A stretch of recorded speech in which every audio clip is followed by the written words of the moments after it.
for a little pre-show thing, just look at the cover of your book and just inspect. And in a minute, I'll ask you to give me one word that comes to mind when you just see the cover of your book. Just one word. Horse. Well, not yet, Kyle. I just give you instructions. Aren't you the one who's supposed to be good at instructions, giving out the instructions? Now you have to find a new word. Yep, sure do. That's on me. You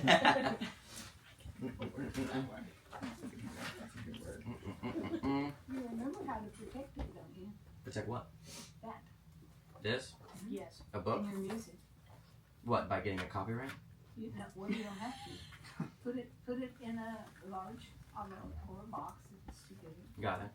Take it to the post office. Mail it to yourself. Mm-hmm. And do not open it.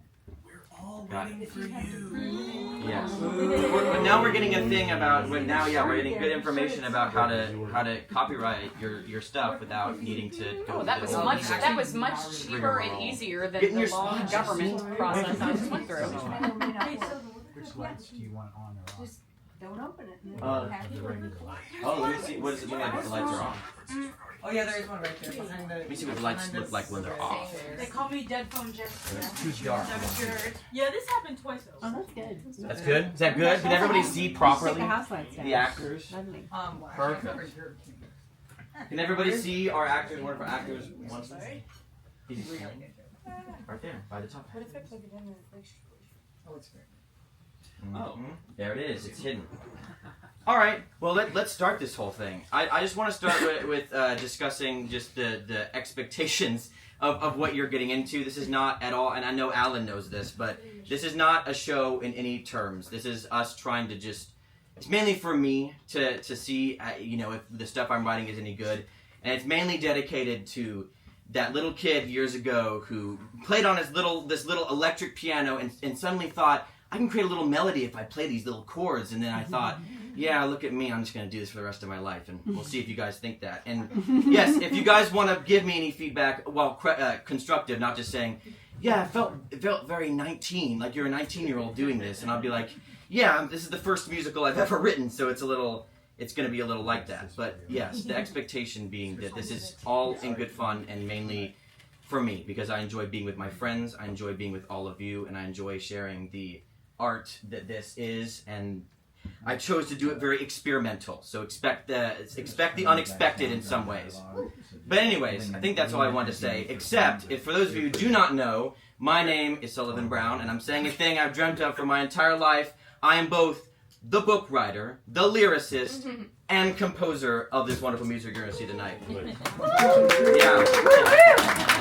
I know, too many things to worry about. But yes, I wrote this musical. It's called Flat, a study on how we human. So you can think about that one and think about how you human and if this connects to the story you're about to see tonight. But first, of course, as I just mentioned, I would like to hear one word from each and one of you except her who does not have a book because she's a photographer person. Yes, of course, on photography duty of what you like, one word that describes the cover to you. Let's start from here. What do you think of when you see that cover? Well, I have to use two words. Okay. Native American. Okay, I see. And what book do you have again? The Last of the Mohicans. Got it, okay. How about you? Mysterious. Ooh, understood. How about you? I know you got makeup and stuff. Makeup. Oh, so that's very on point. Yes. How about you all the way back there? Confused. Confused. Interesting. How about you? Animalistic. How about you? Theater. Ah, how about you? Dialect. We'll go back here. How about you? What do you think about your book and your cover? Alone. Alone. Interesting. That's very poetic. How about you? Red. No, that's fair. No, there are no bad answers. We're going back to school. No bad answers whatsoever. How about you, Kyle? Horse. Apparently, we didn't get the idea of finding a different one. So it's like horse You said 2. no bad answers. Understood. So I went to the original. Okay, got it. Sarah. Lonely. Lonely. Interesting. Wow. How about you, Jimmy? I'd have to explain it, but I'm going to say comedic. If you see the title, you won't understand why. Well, what book is it? The Mutiny on Board HMS Bounty. Got it.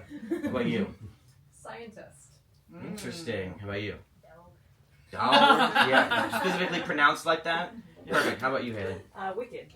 Wicked. Understood. Got it. All right. With those all in mind, I would also like to bring in mind... What's that? Said I'm ready to defy gravity. Really? Yeah, guys, we're changing. We're doing Wicked now. It's gonna be 5 hours, just like the movie. Anyway, I'd like to, now that you've all wonderfully described your books, I'd like to bring to mind a book that I looked at recently, because I was just like all of you when I opened the book that I have at my piano that I'm about to show you. You see, odds are fairly aligned toward the possibility that the reason I ever opened books in the first place was because a teacher told me so. Not to demean my teachers, or demean my relationship with Ted's teachers, who are right here, so I'm not saying anything bad about them. I had a very pleasant relationship with my teachers. And quite ironically, the books in question were chosen by my own volition, as we have done. But odds are fairly aligned toward the possibility that accounting for perhaps my ADHD and or reoccurring motivationally challenged state and or just for the fact reading can just be hard sometimes, right? You know, it just had to be brought with a deadline. You know, academically, of course. So, judged by the fact that illiteracy in the U.S. as of now is among 21 to 28% of its populace, so just so you know, if you are doing a study on illiteracy, I'm going to take a safe bet that we can all confide in our privilege of literacy. All right, so to begin, you must indulge in my narrative form of storytelling and place your minds in my own. All your opinions on your books are duly noted, but we are realists, and judging a book on its cover is far from a fair form of verdict, right? So, we must move to the next step. Imagine with me, that you are in a library, and you have just decided, after a lengthy hiatus, that audience number one, what do you think? It's an audience number one? One of your little cards, who has audience number one? What do you think? You know what? I'm going to read a book again. Oh, wonderful. You begin to search erratically, providing some sense of excitement for the librarians, whom of which have never laid eyes on you before. One librarian begins to say, and that is audience member number 2. I sure hope he has a library card. And the other librarian interjects whimsically, and that's audience number 3, of course. Or that he'll be punctual with returning whatever he chooses. Am I right? Oh, of course, we need that. And there's a collective agreement between the two, which we obviously have seen. These librarians pose a perplexing observation from your perspective, and what do you think, audience number 4? Perhaps a funny joke was told? Yes, of course. You don't really know what they said. Alas, that was not so, as we are able to see. However, suddenly, and without warning, lo and behold, audience number 5, what do you see? A book! A book! You begin to grab it with a steadily accelerated pace. Then, ladies and gentlemen, begins the unalterable 3 commandments of sights and feelings you'll encounter when opening this book. In my shoes, at least. 1, the About the Author section, or in this case of our book today, it is the About the Authors section, because there are multiple. Mysterious people who are here to cajole and beckon you into the world they've built and tinkered on for months, for years even. The unsung heroes who, for a brief moment each day, if art so chooses you as victim, bring you close to tears with mere vocabulary.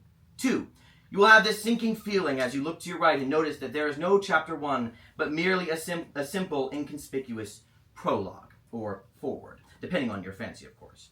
But do not fret, daunting as it may be, an unexpected context, personal or otherwise, sallies forth, offering a reflection of those behind the words. Unfortunately, you may never have the pleasure of really knowing or understanding the author or authors, for in some cases, they don't even really exist. Lastly, our third visual certainty is finally looking up from this book, only to discover that the book you have picked out in question is unfortunately from the nonfiction aisle, a reality one does not always seek out intentionally. But luckily, if you so choose, and if fate may grant you with it an exception to what is non-fiction. Labels are only labels after all, and these complexities that we call humanity are inevitable. Taxes are inevitable, yes, but imagination can be too. So, do you place this book back in its slot, audience member number 6? No! Oh! And you think or say this depending on your passion, audience number 7, what do you say? This is my moment. Yes! Then, let me go to my piano to say this next part, because I need to depict I'm so sorry. I gotta depict the words as a piano. Of course, as you would do in a musical. Then a word is offered to you.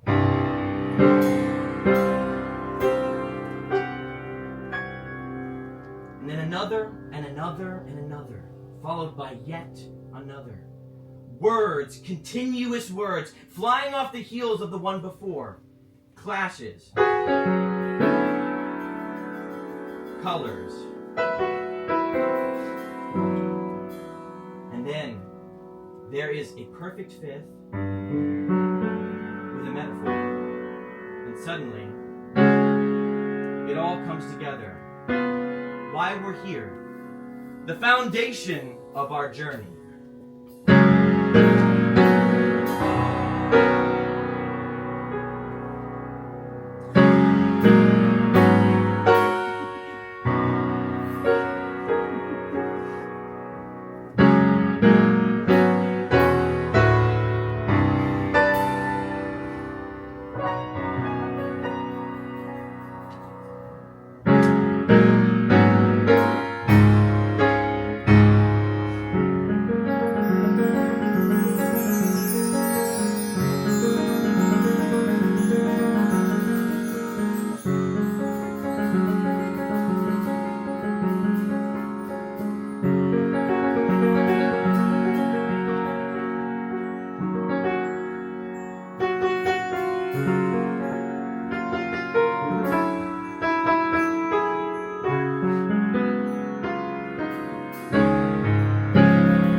Election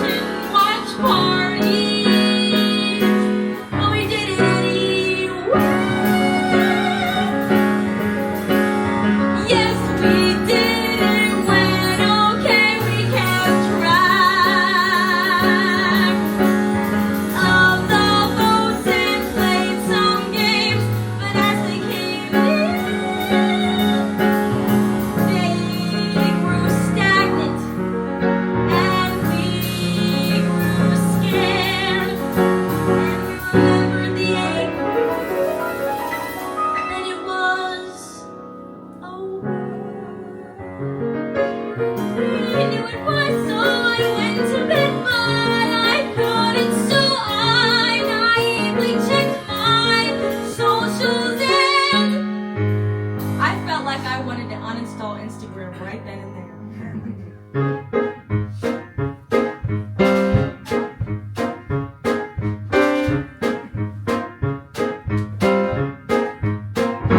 I got the facts right here, you got your brain real clear. There's a guy that says that we should fear vaccines. Vaccines. This guy says that vaccines kill. If he says that vaccines kill, it's true. It's true. It's true. It's true. Musk says so, it must be true. I know Musk says that vaccines kill. It's true. It's true. Watch the lefties fight. Yes, they're right, we're right. It's bad. Man, go, that's the sight. It's a joke. It's a joke. You liberals, you can't take a joke. Liberals can't take some jokes. You're the joke. You're the joke. I tell you kids these days, going through this phase. And the woman really can't amaze. It's true. Musk says so, it must be true. Musk says that it's not true. It's true. It's true.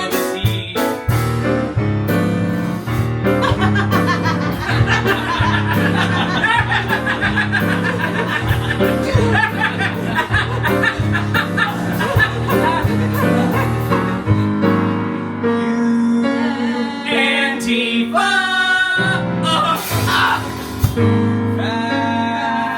Facts right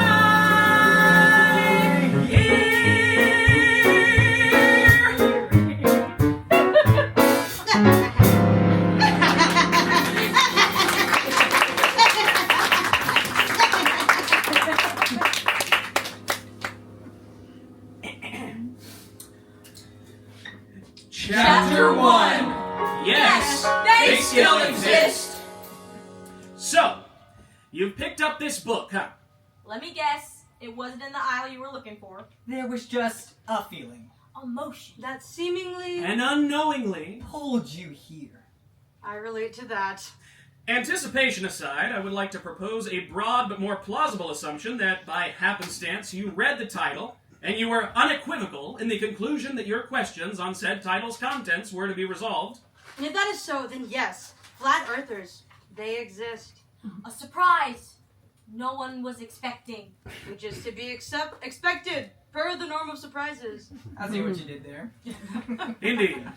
Well, I suppose before we immerse ourselves in the catacombs of our research, we should introduce ourselves. Sorry, we know this is unconventional since we assume you've read the title, but because there were numerous quarrels. Particular quarrels, perhaps even individual quarrels, over how our ideas were to be differentiated. We decided upon not merging ourselves into one collected omnipotent narrator, but instead to format this in the way of a play. Ensuring our individual contributions are clearly and objectively distributed. This, in turn, allows for our more distinct, soloistic moments to be adequately recognized. Yes, let it be known. We share a simultaneous collaborative mindset on a large percentage of the matters moving forward. But individual contributions are acknowledged regularly. Indeed. Anyways, let us introduce ourselves. Alphabetically, of course. As we are academic and categorical in nature. Let us begin! Salutations. I am Dr. Izzie Howell. Izzie would be a more preferable form of citation. For those who are curious, the Z stands for Zephyr. I know, Z, how abnormal. But instead, as I like to say in a more alphabetical context, I'm worth the wait. In some senses. That is for the intellectually inclined people to understand. Proceeding forward, I received my doctorate from Harvard University, where I graduated 2 years early because I finished my essential coursework too fast and eagerly eliminated any other additional courses due to my unadulterated concentration on my major, which is disclosed on my website, which can be found at the back of the book. Thereupon, I published my first theory only a few months after my initial graduation, and was nominated for an honorary Nobel Peace Prize in my general area, not like the big one, but alas, I lost. Hello, I'm Dr. J.S. Charleston Chance. Yes, Charleston and Chance are hyphenated. My parents were indecisive at their wedding. The J, also, if you were wondering, stands for Jesse, and the S is none of your business. So, why don't we just call me Jesse, huh? Since we're indulging in in a more informal format of addressment, my continued education predominantly resided on the campus grounds of a little small-town university named Belmont Christian University. I did not like this university, so I transferred into a larger town university named Proton K University. This is where I received my doctorate and became professor at said college. I mainly delved in physics and geology, two of which allowed myself to grow in range when it comes to the topic at hand in this book. Hey, I'm Dr. Taylor Forthright. Some of y'all might recognize my name from the foreword just a second ago. And yes, I majored in dramatic writing. Juilliard.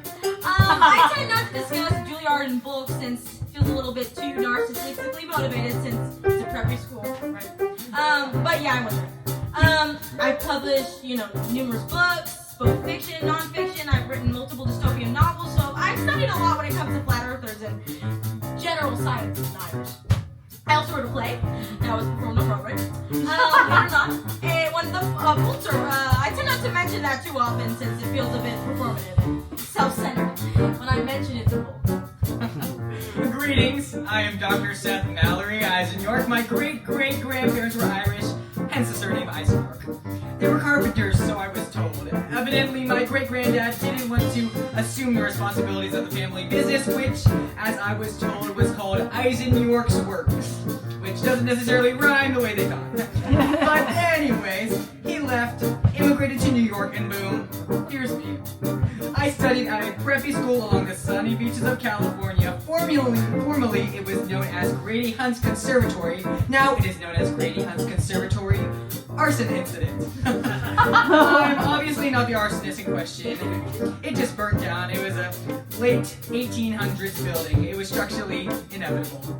Anyways, I majored in mathematics for accounting, but now I use my math to build rockets for NASA. Recently, I built one of the rockets that sent a rover to Mars. Well, now that our names are recognized among the crowd, We remain derailed from the track, which is ever so prevalent in concocting a cohesive plotline.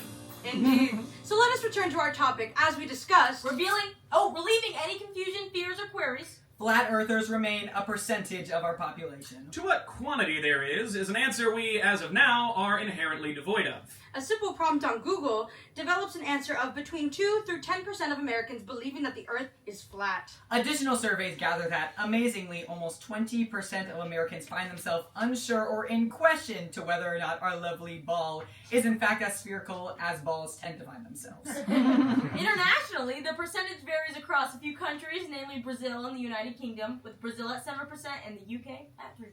The belief that the Earth is flat is an old theory derived from our good friends, the Greeks. Yes, among their architectural accomplishments, theatrical allegories, and philosophical discoveries, birthed at first in our ever-continuous and quite obsessive concentration on the astrophysical. Although it dwindled in the 500 BCEs, and it has made a hearty return in the year of social media.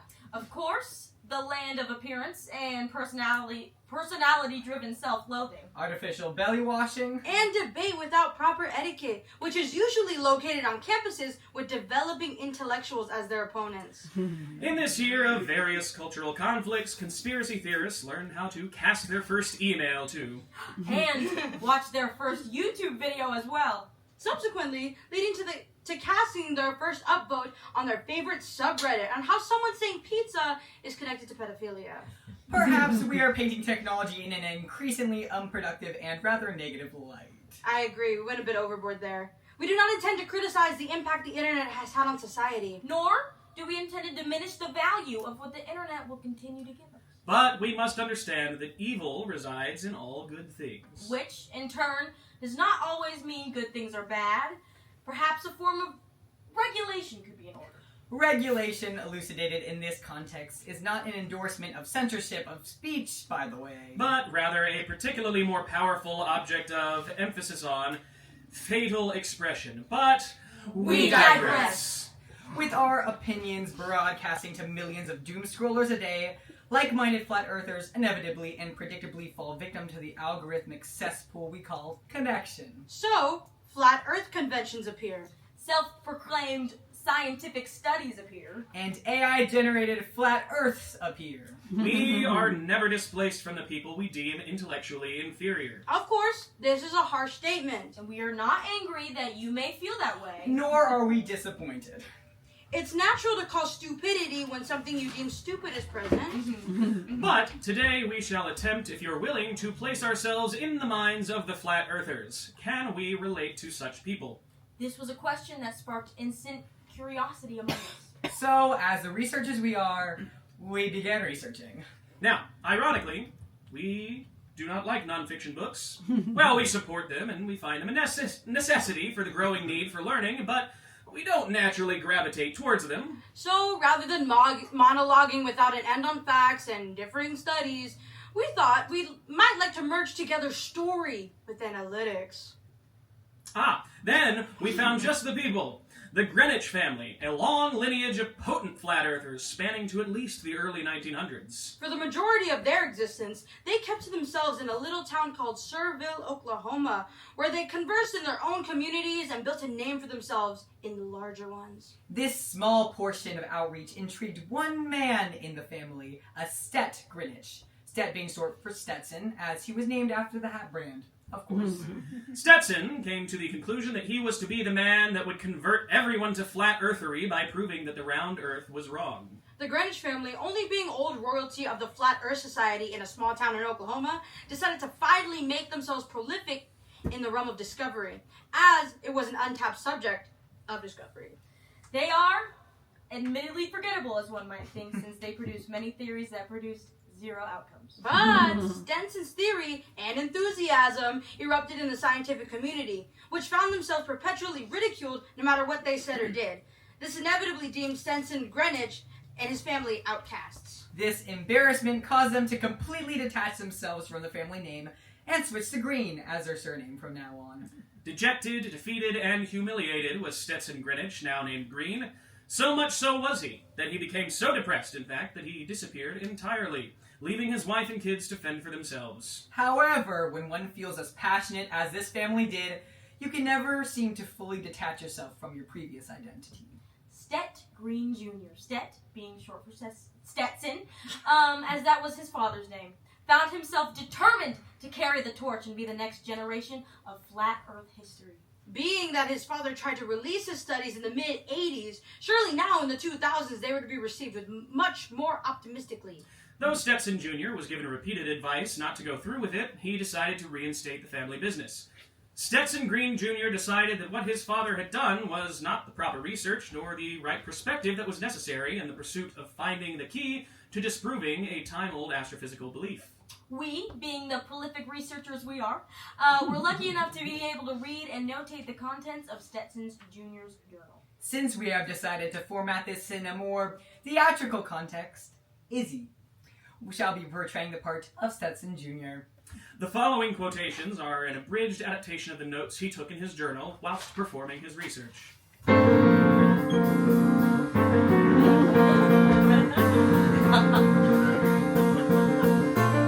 I recently decided to disprove that the Earth was spherical, so I went searching for a so-called ring laser gyroscope, and luckily someone in the flat Earth community already had one.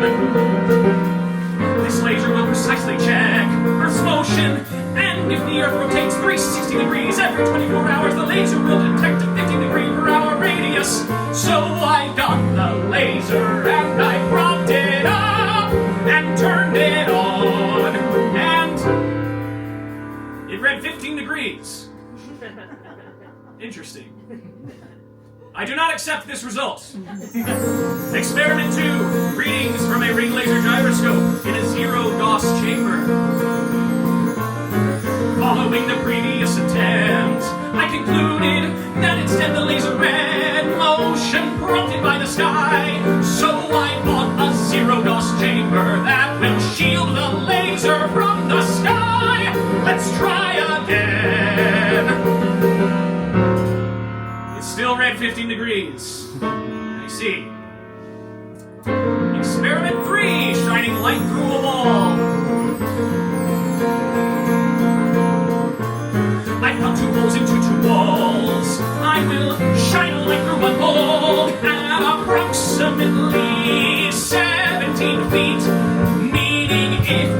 far right, I should see the light shine through the other wall. But if we are wrong, then I will have to raise my arm to approximately 23 feet. But if I don't have to, I should finally prove that the earth is flat. I've spent my life in debt to the ancestors before me. This family's debt gained through the years behind us, and now we can finally prove them wrong. It's time to raise my arms high, so high, too high.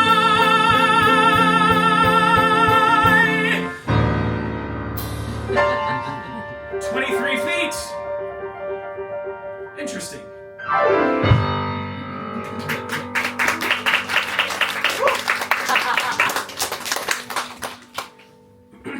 Chapter 2. The wind that shook the nation. Someone turn the TV on. Oh, I agree, Alex. That is a stark example of. Oh, hang on, Alex. We have an update. We can now officially predict that Trump will win Arizona, which is yet another win for the Republican candidate Donald J. Trump this evening.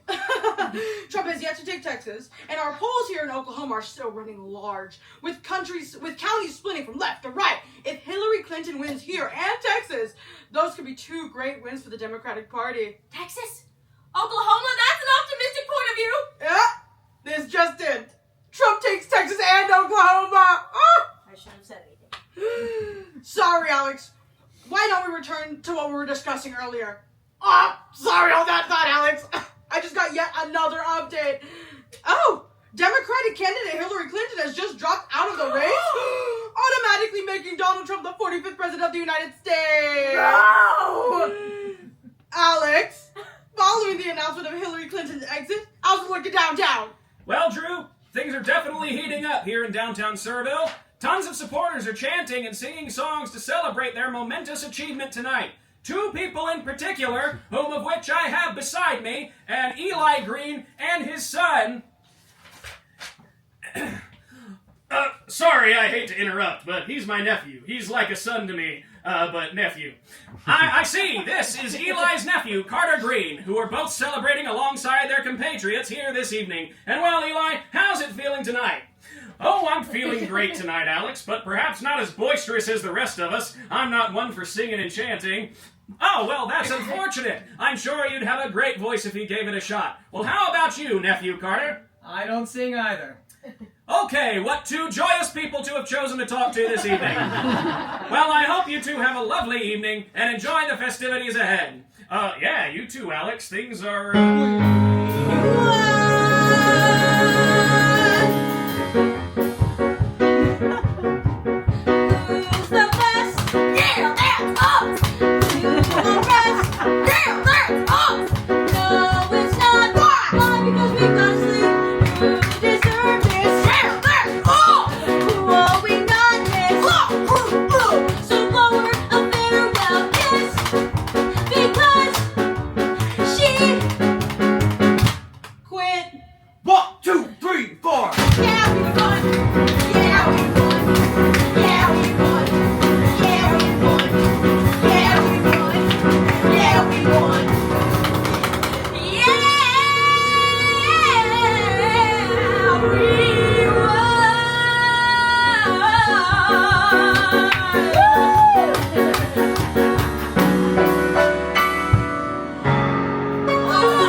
certainly making a night out of this election. Yeah, you know we are. We won, yeah. Yeah, wait. You're not singing in, are you? No, we're just with the local network, Surville News. Good, because I don't like CNN. Yeah, they're fake news. Yeah. Noted. But anyway, I am curious to ask you, since there's a large divide in our nation when it comes to this election, and particularly in this very town of Surville, Oklahoma. what is it that you believe is the biggest misconception about us, and you, the very supporters of the man this nation has teamed to defeat? Yeah, well, yet to be determined as trustworthy news reporter, I'd say that the biggest misunderstanding or those libs have on our character is our intelligence. I'm very smart. And if I had not been obligated by decree of our Lord, said so in the Bible, to drop out of school in order to support my dirt poor parents, which is a struggle them libs have no inkling over, perhaps they view my intelligence as something more than subpar. Yeah, we ain't one of them flat earthers. We know our common sense. Amen. Understood. Well, Drew, as I've been saying, things are just beginning tonight, as I'm sure there will be cause for celebration throughout the week. Oh, what you've just witnessed is a recording of the live broadcast that aired on the night of November 8th, 2016. This local news network, for those who have forgotten, is located in the hometown of the Green, formerly known as the Greenwich family.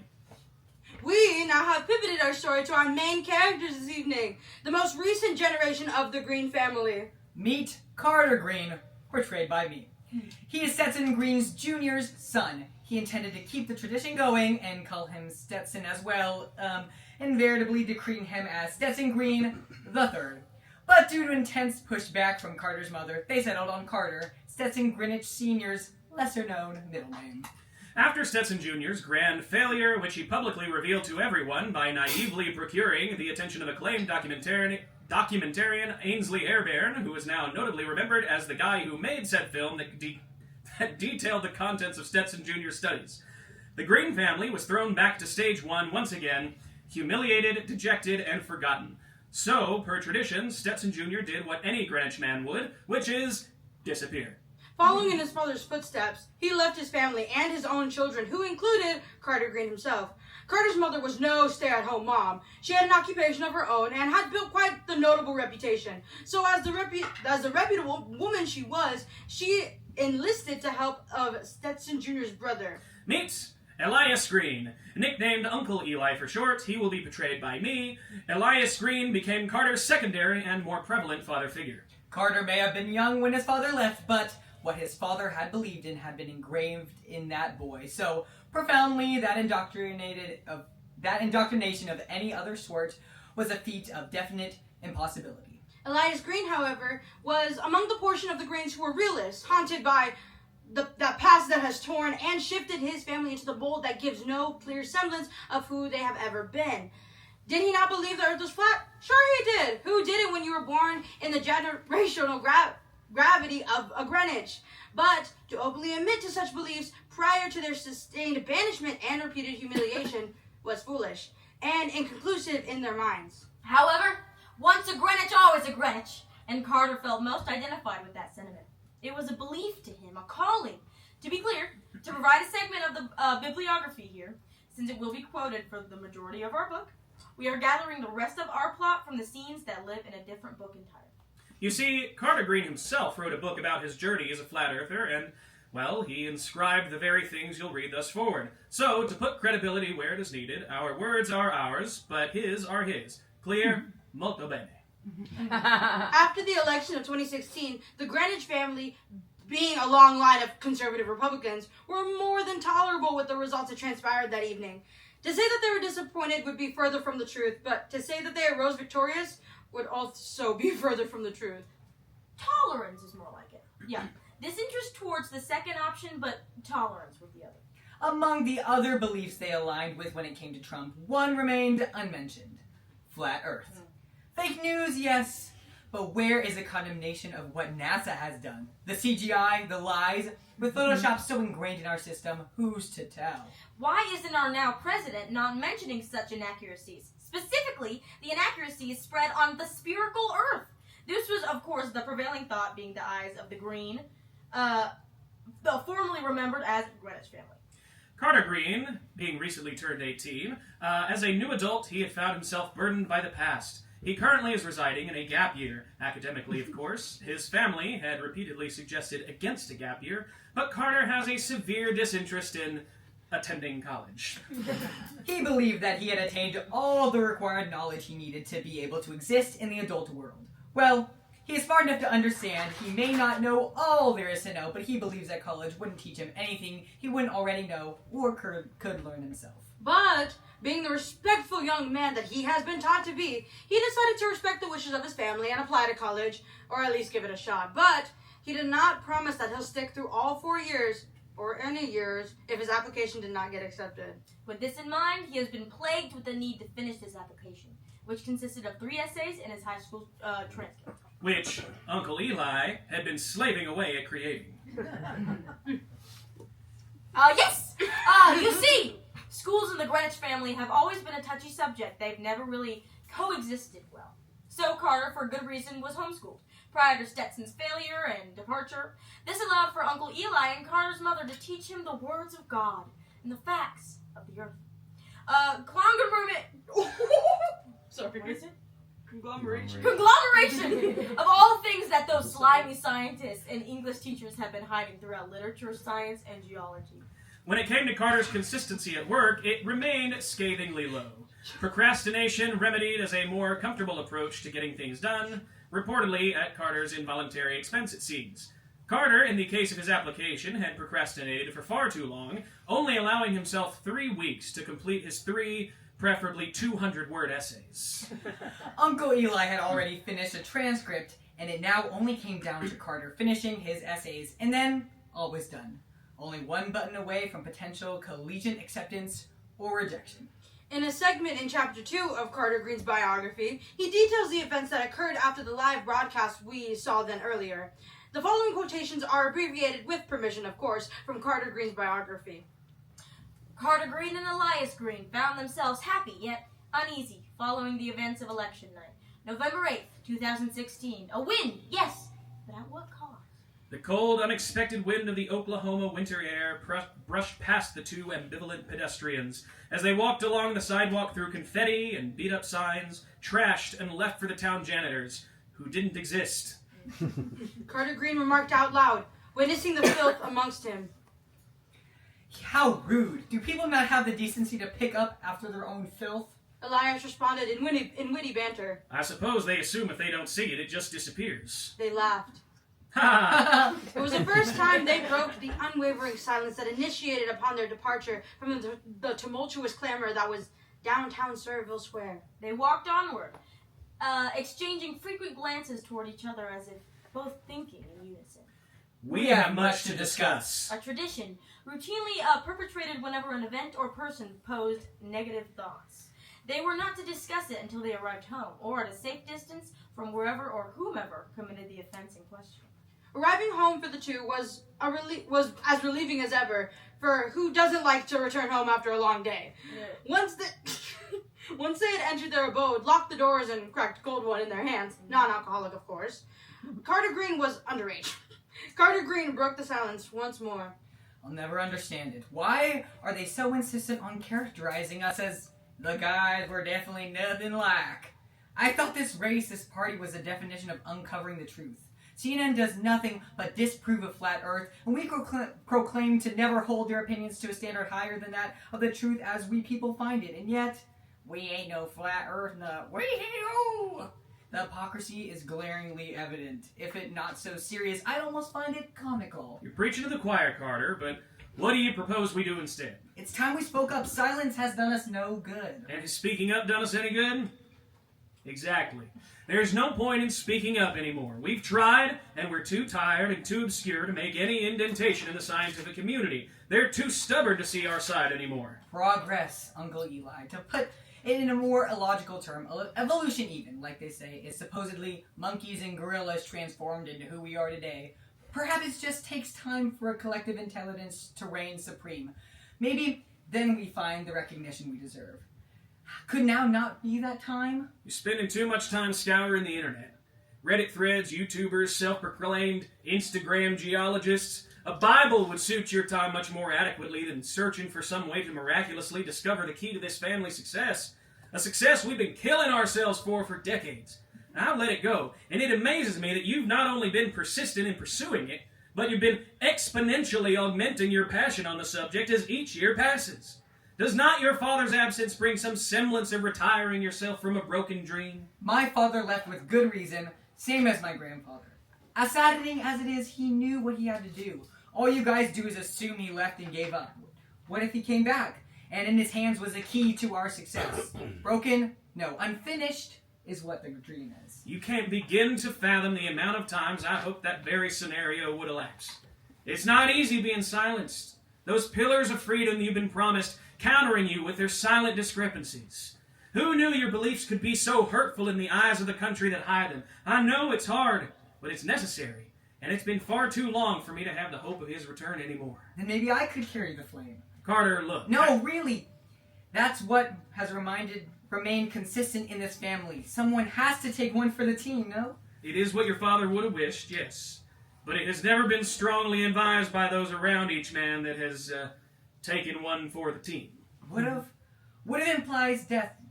You don't believe. I don't know what I believe, but object permanence seems to imply he does not exist until proven otherwise. So past tense seems to be a more eligible candidate in the context of referring to him in a current state of ethereal existence. But that seems to me as such a pessimistic view on his contributions or potential contributions. Could you not allot him some grace? What if he returns someday? Look, Carter, I admire your tenacity in perpetually debating every single thing I say, but allow your uncle some time to breathe between his beliefs. Your point of view has been given an enormous amount of room to breathe.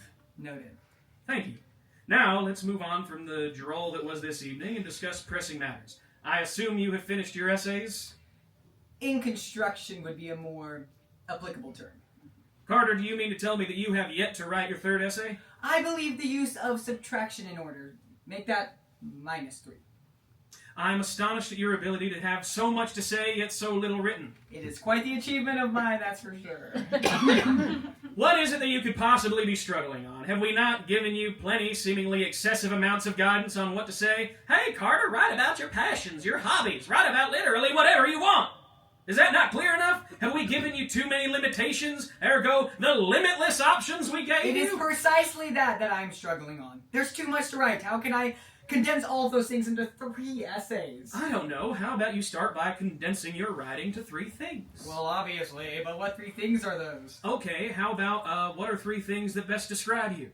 3 things that best describe me? Yeah, 3 things that you feel if you were never going to meet these amorphous essay readers, they would immediately picture you in their head going, "Hi, I'm Carter Green, this is me." And whether or not you may fit this you that they're looking for is beside the point. They should see this man, this very emboldened man, not much dissimilar from the one I saw tonight. The man you would never stop to question whether or not they have any fault in their beliefs, and would do anything in the pursuit of disproving those they deem a threat to truth. Although tiring to deal with, for uncles like myself find that thing. It just doesn't feel right. It's like it's performative. Or maybe you really just don't want to go to college, Carter. Well, yeah, but I just really don't want to disappoint you and Mom. Look, you don't have to stay in college. You don't even have to attend. But I believe you should at least apply to see if you even get in, and then you can make your decision. I would just hate it if you didn't do this now, and in January, you change your mind and have to wait another year.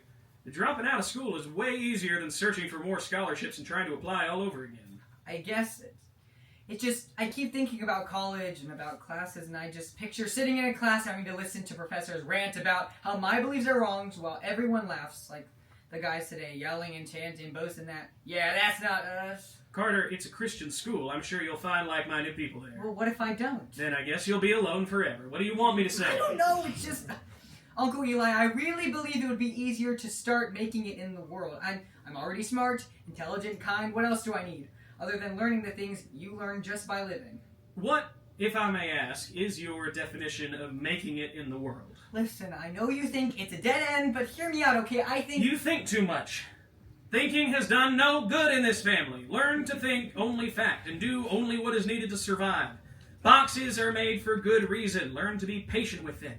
And you'll find that you can leave them. But leaving is for when you only have a good, tangible reason available to you. But it's here. It's always been here. We just need to keep trying. Trying. I said we've tried. We've tried and we've tried and we've tried. I know, but I've been having this reoccurring dream, this daydream of a world where we finally prove what's right.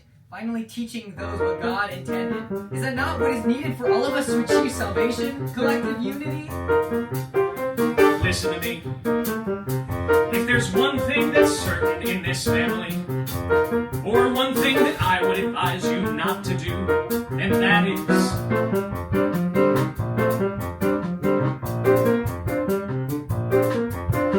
don't bet your hopes on dreams. It'll only prove a fact that when life crashes in despair, your dreams will not be there. If only our dreams could be as certain as hopes plus dreams equaling disappointment, presently persistent, a fixed equation. I know, I wish that it were not. But betting your hopes on dreams can only lead so far. My brother, your father, he wagered everything on dreams. And who knows where he is right now? Dead. I pray that I am wrong. 'Cause when you free your dreams, you forget that hopes plus dreams equals disappointment, a haunting reminder, but even still.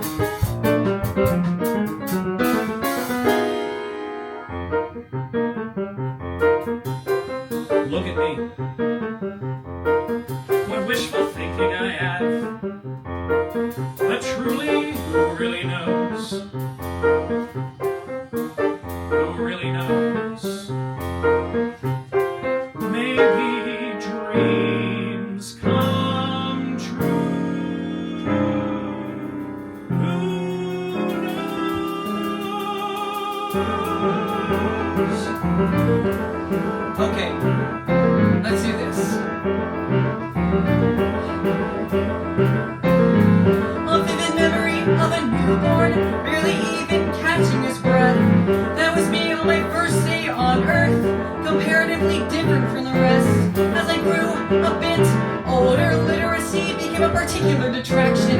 Everyone already flew right past me, while I remained stuck at stage 1. So my father took me to his room and showed me all his work. He spoke his knowledge, I received each word, laughing every instant. This played out for months, it seemed, but then it clicked, and soon I was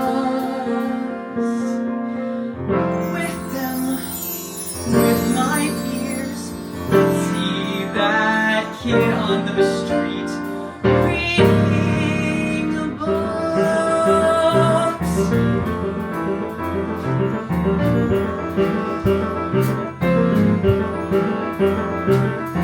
The youth department was the name he called me.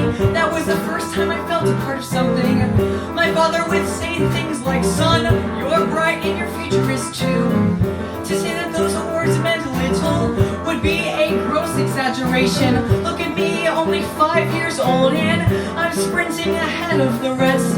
I wasn't there for every study he did, standing by his side. The only one I missed out on was the last move, just gone in an instant. When he left, I stayed in bed, missing school and vowing that I wanna be the guy proven I'm wrong, revered by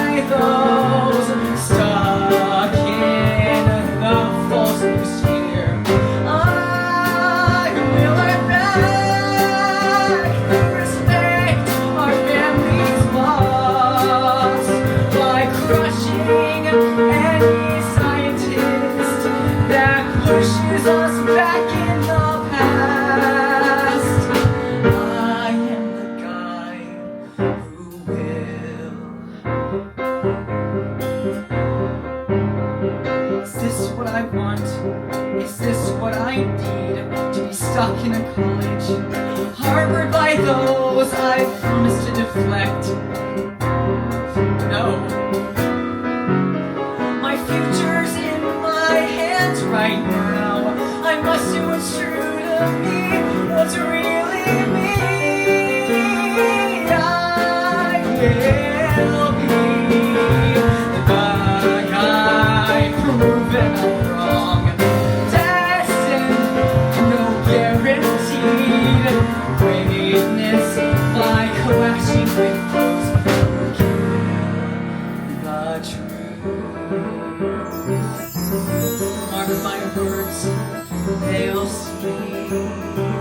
They'll see.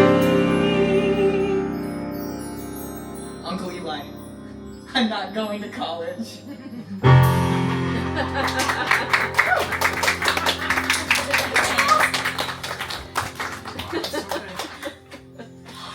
Chapter 3! The journey begins. The following is an excerpt from Carter Green's biography. After finalizing my decision and revealing my decisions to my family that I would not be applying to college, they expressed numerous worrisome complaints about said decision, but ultimately concluded that they were happy if I was happy. However, I found that revealing to my family of what I was going to do instead with that time was going to prove to be the trickiest part of the plan. As much as it saddened me to ignore the steady advice given from my uncle, I knew what I had to do. I was going to search for the ice wall. An idea only imparted in legend in my family, but I was going to be the first one to actually go in search of it. For those unaware of what the ice wall is, it is the colloquial theory that Antarctica is in fact not what we were advertised, but instead a large donut that encircles the entire world as they know it. Its perimeters are guesstimated at around 60,000 miles, a track run no jock would dare to attempt. And Santa's home now sits in the center of the earth, with our daunting Antarctica being utilized as a huge dam that keeps the world's ocean intact. Of course, there are no depictions of the flat earth with the water falling off the edge. But not here. No, Antarctica will not let that happen. In the realm of the ice wall protected world, there are a plethora of prevailing theories of what extends beyond the ice wall. Things like lost land that the government is out to hide from you. Or just all the planets sitting right next to us. The Greens, however, do not reject all astronomical discoveries. They believe in space and galaxies. Elias Green is quite the UFO specialist. He has carried out quite the abundant supply of photographs that he's entitled as Proof that there's people beyond this world. Carter, when he was a kid, when his father would teach him of the ice wall, he would have this reoccurring nightmare of visiting the wall and accidentally falling off the edge, doomed to an eternity in space. Eventually, his mother found out about this after he ran into their bed scared. She scolded his father for putting such ideas in his head. He sometimes wonders if that's what happened to his father. Now, with that covered, let us return to what's at hand. When Carter's family heard the news of what he intended to do with his time instead of attending college, Carter Green had sat them down in their own living room and read them a monologue that he had written that held the very phrase he mentioned earlier. I am going to search for the ice wall. Carter had not heard such retaliation in his life, especially from his family. His mother began to exclaim, "You'll kill yourself doing that! Do you want to leave us? Get up and go! Right in your father's footsteps!" And his uncle replied, "We haven't even properly taught you how to sail yet, let alone teach you enough to sail for days on end." These comments put concern in Carter's head, for they were right. His father, prematurely and for good reason, as Carter believed, left his mother and him alone. Do I want to be remembered for abandoning my family? And who can forget the most important problem yet? My uncle's right. I don't know enough sailing knowledge to keep myself afloat for days on end. But Carter, now he was smart and he was different, so he responded triumphantly by stating, I will return, and I learn fast. Listen, all I know for certain is this is what I need to do. They glanced at each other, relieving a sigh of utter panic. He is 18. What can they do? What can they say? As always, their main mission was to instill independence in that boy, and this, although not what they had hoped, is one outcome for granting such freedom. As their commentary began to dwindle, Carter took the opportunity to look at his uncle wistfully, hopefully, and politely, and ask, Can I use the family boat in Corpus Christi? He replied, You may. The Greens traveled for hours, escaping almost instantly the lonely small town Oklahoma range. And suddenly began to traverse the elongated and almost endless Texas plains. Then, almost like clockwork, they made it. A huge sign appeared out of nowhere that read, "Welcome to Corpus Christi," which meant that soon they were going to make it to the docks, the Gulf of Mexico, just in reach. Here she is. Now, as Carter approached the ship, it was as if the ship had a twinkle in its non-existent eyes. Carter, almost mirroring that of the signs of Jurassic Park, held his hand up to touch the ship as if he were to hear its heartbeat, its breath. He swears he almost heard it whisper, "I'm with you." She is a beaut, isn't she? I'd say so. I got her for a great deal after the last one vanished. Remember, kid, insurance is always a good investment. Noted. All right, it's time to push her into the sea so we can set you on your way. Are you ready? Ready. And babe. Push, fighting with the sea, screaming push, push, Not one note off, just push, till the waves cut free. One last push, push. And the boat set neatly in the sea. Come on, we better board the ship before it sails off without you. All right, now that the boat is settled in its natural habitat, it's time to hoist the mast. You remember how to tie it down, don't you? You do, don't you? Regrettably, the motions do not visibly return to me. Your poetic way of describing your forgetfulness bears to mind the reality that I must remind you.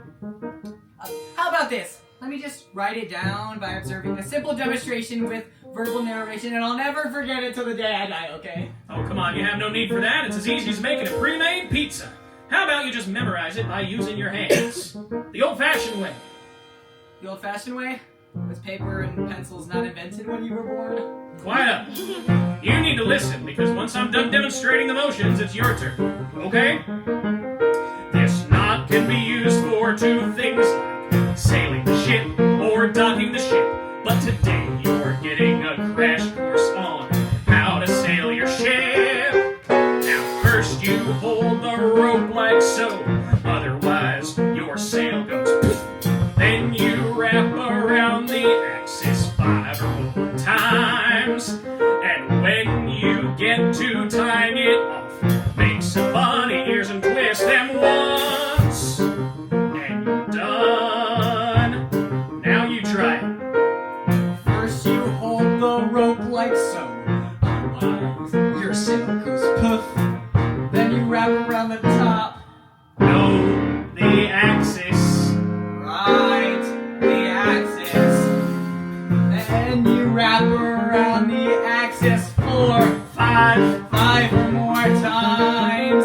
And when you get to tying it off, make some bunny ears and twist them once. And I'm done. Good job. I'll make a sailor out of you yet. Now that that's all finished, I think it's officially time to hoist the mast. Wait, you do remember how to steer the ship, right? Sure I do. How hard can it be? It's like driving a car, no? Lord in heaven, please protect the boy. It was at this moment that Carter felt a wave of anxiety hit him, most unexpectedly. Was he gonna miss his family? Well, yes! Was he scared he'd fail? Well, absolutely. But nothing was going to stop him from doing what he believed was necessary in the pursuit of maintaining the integrity of what is the truth. All right, now do it just how I taught you. Okay. Carter began to pull and pull and pull with all of his might, and finally there, waved his sail, almost mimicking that of a royal wave upon those who saw him off. Carter, with a rigorous speed he had not seen before, began to quickly tie it down just the way his uncle taught it. Suddenly, out of the corner of Carter's eye there, flew his uncle off the boat as fast as possible as he waved goodbye and yelled, Goodbye, and may the Lord be with you on your journey.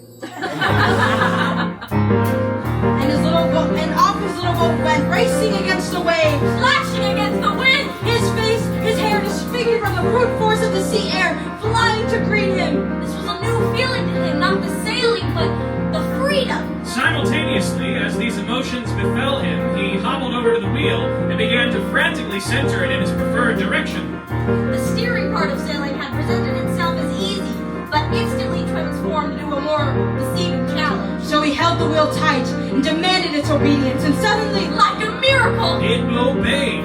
Now the feeling he had felt earlier reemerged. As he stood, commanding his sailboat, this power, this freedom of sailing off into the world both frightened him and seemingly delighted him. He could only keep thinking. Look at me, just 18 years old. See my peers be several steps back, for they missed Thanksgiving, school, and facing their dreams. Who'd have thought that I am the guy on his way? I am the guy who will say I have checked out of the norm, running me first at the storm. Don't let your fears convolute your proud firm stance, for this is the next step to achieving greatness. He stood like a man on a mission. He smiled with a grin of satisfaction. He was prepared for any action, although he was scared of that action. He would muster up the confidence, because nothing could break this unbreakable man who was on a journey to find the ice wall. After he took in the swarming thoughts around him, he realized that he had to actually put himself on course. So he grabbed his world map that he had packed in his survival bag, and then he grabbed a compass with which he would use to locate the correct coordinates toward what the government supplies as the supposed address of Antarctica. As he looked at his map, he concluded that he would have to journey southeast, traveling alongside South America, in order to then travel directly south, which would point him in the exact direction that he assumed Antarctica would be. So, with that information in mind, he placed his compass in front of him and steered his ship southeast.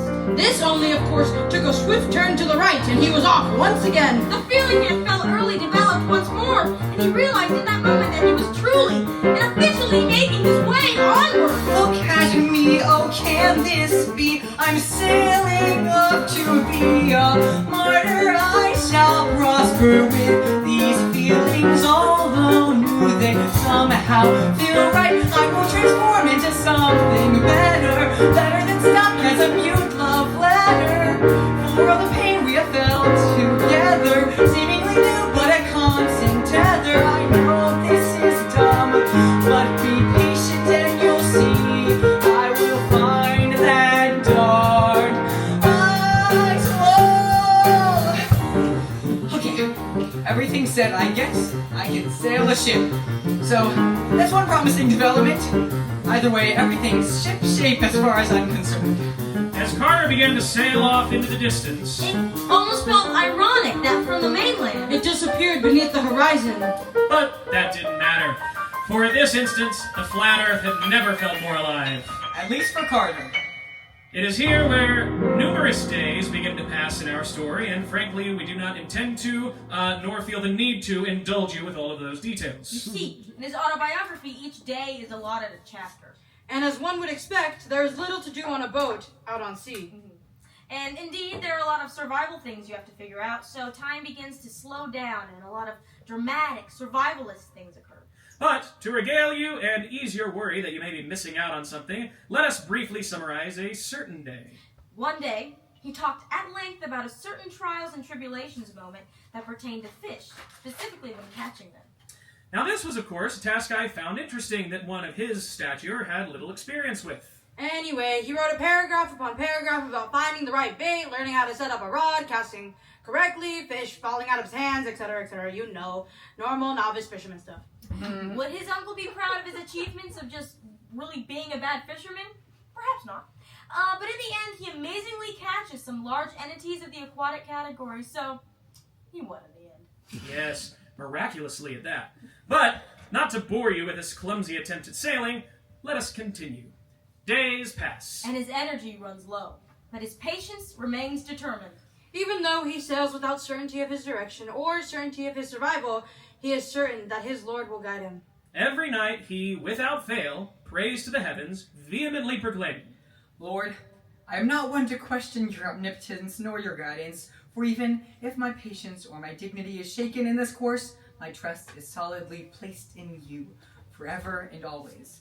Let it be known in your kingdom of angels, way above the nighty sky, past the great plateau that sits among your vast, distant, and unknown universe, that I am yours, to help, to seek, to guide alongside the vision that you have hidden by those strayed from your word. I only ask that with my faith in you, please continue to have faith in me.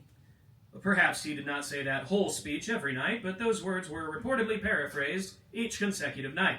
And as for the nights, they remained his favorite.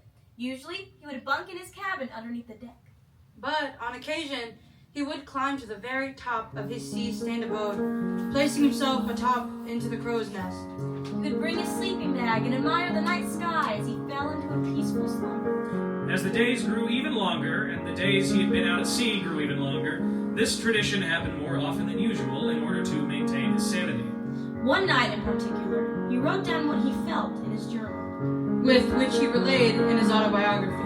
We thought this particular passage was beautiful. I've never been a fan of heights, but seeing the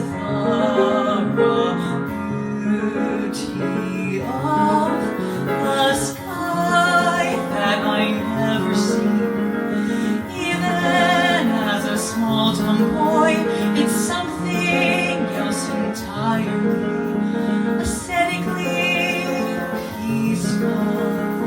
Sleep never felt so captivating before.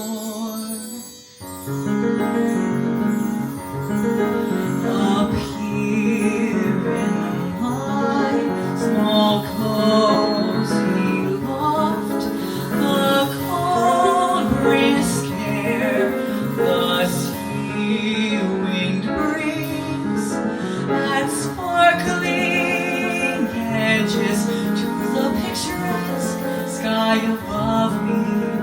It's almost as if you see the strokes that God designed upon this once blank black canvas. God, what a masterpiece you've built.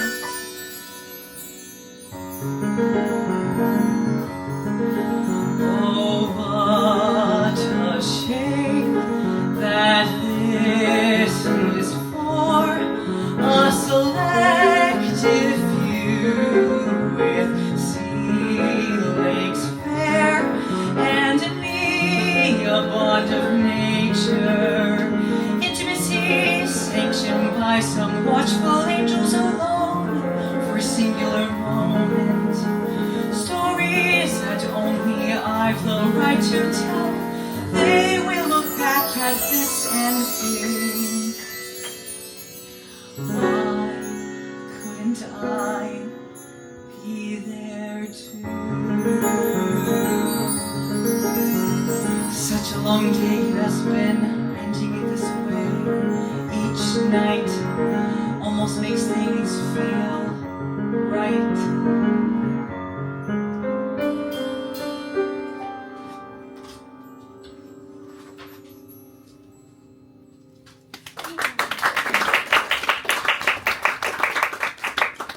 Now, we would like to briefly place our attention away from our story and travel across the ocean to Europe, Venice, Italy to be exact. Where in some square that the name escapes us, has some famous cathedral that we do not know, dawned a person atop of their flagpole. Oh, Maurice is to be the name of this individual in question, and they accumulated quite the crowd with their stunt being one of which the audience was unaware. You see, all that was known was that this person, perceptibly female, was climbing this pole with a bag and doing something. Maintenance, perhaps? Well, authorities surrounded the premises, so likely not. But what was known was the importance of this situation, not only felt by the individual in the spotlight, who will be betrayed by me. My father said, just hold on tight. You lose the bag, you lose the game. I've never been a wuss for heights, but the risk of fault produces some sweat. But if I stuck up here, and I must proclaim defeat. Maurice, just take it slow, there's room for that. No room, however, to rush and fail, so just open the bag. The busy onlookers began to notice this mysterious person start to retrieve something from the bag that lingered dangerously beside their waist. The authorities who have summoned the base of the pole gave grimaces and undetermined shrugs to each other, indicating a certain reluctance to solving the issue. They were subtly hinting in the line, "Well, I ain't going up there," but in Italian. Certainly, it seemed that these firemen and police officers were more in the conclusion that, well, they've got to come down eventually. inevitably resulting in arrest, of course. But the game was still afoot, and Maurice was not finished. That's right, Maurice, you found your pace. No faster than this, for it's in your hands now. Just tie each loop and attach to the pole. You're halfway there, there's a crowd behind you. It's dangling now, the one light drop and the flags revealed. Each step done right will win this game and banish all the tourist doors to safely walk home. Each way home today is filled with tourists and tourists and tourists. Are they considerate? Ha! That's cute! Just let me walk to my stores and markets without the clutter they create. So read it! The banner! Just watch it! Cancel that wedding and get out of my home! As the banner dropped, seemingly in slow motion, the nearby church bell roared. A message, well-timed, was revealed, waving as if taunting the busy onlookers. The sign read, "The 1% ruins the world!" a message so true to those native Venetians, as Jeff Bezos had planned a wedding in Venice that very week, which increased tourist presence exponentially. And so, a daunting new song rang in the streets of Venice that day, one maybe not too dissimilar to the one we hear as well. The 1% has a message for you.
Would stop us then, perhaps a global apocalypse. But hey, guess what? We built us some bunkers, but if the world should end, society as we know it, the guards that we have hired, when they rise up and seize our bunker. But wait, I just remembered that we are rich and you are not. We really don't care about you.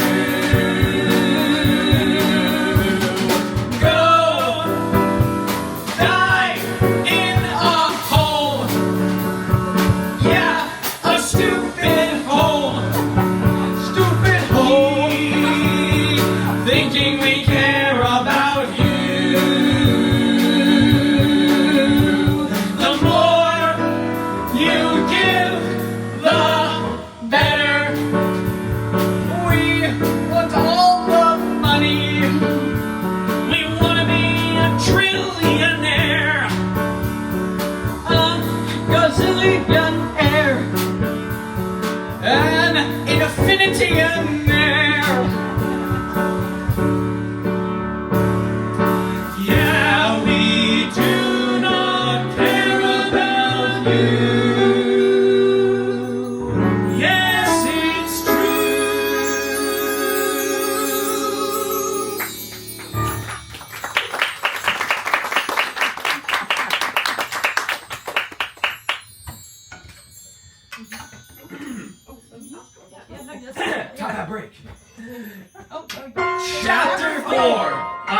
storm of events. A warning! Hurricane in your area. Find shelter or vacate your area immediately. Warning! Stupid phone. You run out of battery when I need you, but suddenly you reemerge when it's something not important to me. A hurricane out at sea that only happens on land or in Florida. Those things despise Florida. Now, unlike his peers, or unlike really anyone of his generation, Carter did not find any comfort in his cellular device. He and his family believed that they were composed of spyware, government hypnosis, and general hanky-spanky. Things unimportant and extremely conspiracy-loaded. He was like an old man when it came to his technology. He understood them, he could use them very well, mind you, but he had a visceral disliking towards them. He was practically transforming into an Amish person with the amalgamation of ideologies he has. Now, I'm sure you're wondering what sparked Carter to ignore such a serious warning as a hurricane. Well, we wonder that as well. As a matter of fact, in his book, he describes it as a terrible, illogical, and frankly immature response to a natural disaster, notably remembered as a literal city destroyer. To this day, I have no idea why I chose that approach, and I shall never do so again. Exactly. A mystery that we will never solve. However, it is on this day, unbeknownst to Carter, that he would experience a massive turn of events in his journey. One that would push his limits. To his inexcusable innocence, this day felt like all the others. Survival, patience, things that were actually running a bit thin on his end. His rations grew sparse. Water, while seemingly abundant, at an unsalted measure, remained sparse. However, it is in fact his patience most of all that he has decreased at a considerable level. Lord, you still know I exist, right? I am your servant, and you are my master. Naturally, you should give me some more guidance, right? For I volunteer at your disposal, yes, but at this moment, I feel more disposed of than used in service. Used, maybe. Used as in told away, abandoned, told a false truth. Was I to disobey your orders, choose secrecy over salvation? Are we not destined, commanded by your laws, your rules, to help our brothers and sisters in times of peril, choose brotherhood over greed, gluttony, lust? Oh, any of them, all of the above. Lord, there are so many lies constructed, not only where we are, but what we live on, of who we are and what we are, lies. And lies spread like butter onto bread, smeared just perfectly across the country like a silk blanket of falsification. Your knife cuts too quickly, God. However, it isn't strong enough, so that's good news. I have not been killed yet. Suddenly, a crash of thunderbolts right in front of Carter, like a swift, clean bite to the ocean's dense mass. The sound, while delayed, hit Carter's ears with a crinkling BAM! Oh, Carter's eyes illuminated with the mirrored image of the unlikely horror he had just witnessed. This prompted Carter to finally look at the sky, where he saw that clouds had shaded to a grayish hue, indicating to him that, well, as they say, a storm's a-comin'. Carter let his head float back to his normal state of being, and then outstretched his hand to see if rain was imminent or presently elapsing. He waited. Until, plunk! A tiny droplet of water greeted his hand with a wet sensation. He gently began to wipe his hand across his pants and slowly waltzed over toward his steer, just in case the boat was imminently doomed to sway dramatically and unpredictably. As he began to mount the stairs leading to his upper deck, he felt more droplets tap his head. Slow at first, but increasing with each plop. He began to look up and welcome the rain upon his face. He stood still in a newfound form of peacefulness.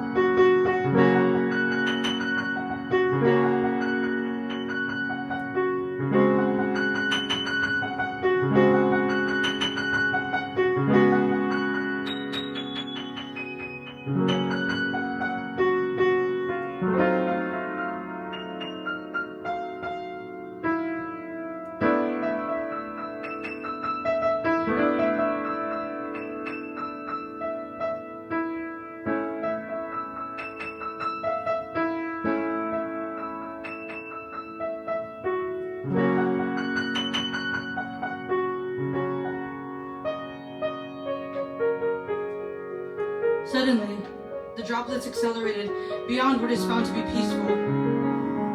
Carter could feel the boat begin to rock more than usual. The sky also began to blacken even more as the rain no longer turned into a simple sheet of water. What a storm! Crash! What a thunderbolt! Crash! When it went to go! Carter was so startled at the revelation that he quickly grabbed the wheel in a startled prance. This was war. Carter demanded the ship's obedience, but to no avail. It is now that he began to shape into a fit of rage. Is this a test? A test of endurance? If so, Lord knows that I dare not to quit so simply, so swiftly, so feebly. I'm strong, no storm, no wave. No comment, considering the fire that burns my heart. Ignited whether one's will you plot to extinguish the fire in my heart like a mission that exterminates rock from its spread too far. I know that yours is a sign of warning, but the yearning gives it to you as I grow too far. What does this mean to stop me now? It seems so foolish.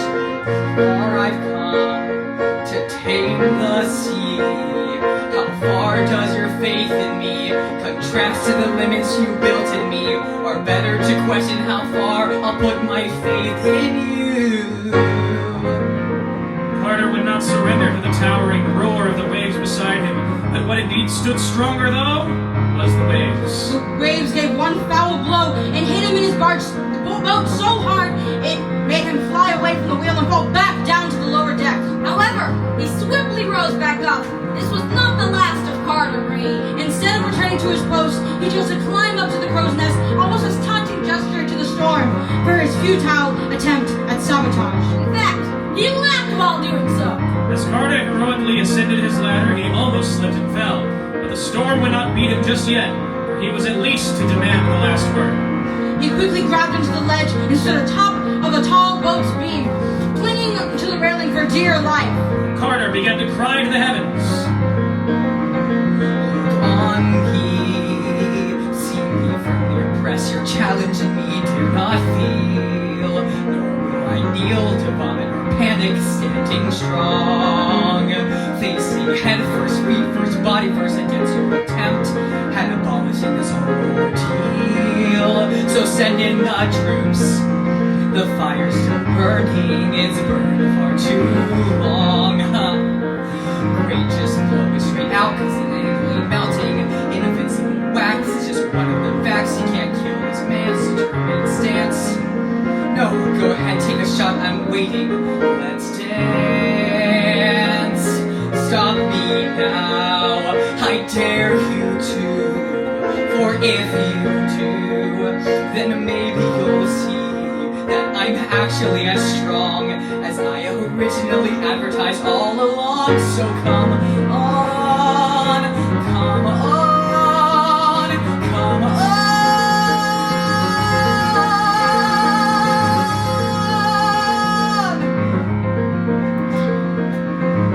However, ignoring his words, the waves would emerge victorious, and one giant wave crashed into his boat, swallowing it whole. as Carter woke up, he awoke to a frigid sensation. Dazed and confused, he began to wonder, where am I? His eyes were not yet adjusted to his new environment, but he was able to catch a slight glimpse of what was beneath his hands. He slowly clutched what he felt and could only be described as snow. This jolted Carter to an upright position with which he sat in amazement. as what was above him was the Aurora Borealis. But that couldn't be right. He was headed to Antarctica, and the Aurora Borealis was located at the North Pole. But then, he began to notice that it spanned for miles, and in the distance you could see that it curved to the left. The left, he exclaimed, quickly drawing his eyes to the land that he was on, tracing his vision forward, and, as he suspected, in the horizon, it curved to the left. He had made it. He had finally made it to the ice wall. It was as he had dreamed, a spectacle only a privileged few could lay their eyes on. He had conquered his quest. This was God's reward for his tenacity. He leapt in excitement, crushing footsteps into the snow beneath. He then began to walk around his newfound geological achievement and soon wondered, where had he crashed? His boat was nowhere in sight. But that was neither here nor there. His ship was the least of his concerns, a bridge he'd cross when he got to it. So, putting his marine life behind, he began to traverse the wall, and soon he had noticed a strobe in the northern lights above him, a twinkling motion. A welcome, perhaps? The heavens gesturing thanks? But as that thought crossed his mind, the horizon above him began to dim, and the green luminescence of the sky engulfed the entirety of his lovely plateau. Suddenly, he began to notice that the lights began to descend toward the earth. This overwhelmed Carter as he did not know what to assume that meant. As the lights' descent concluded, Carter was fully surrounded by the lights. The lights, almost seemingly to Carter, began to dance in a sequence. He was entranced, almost like he was back with the rain once again.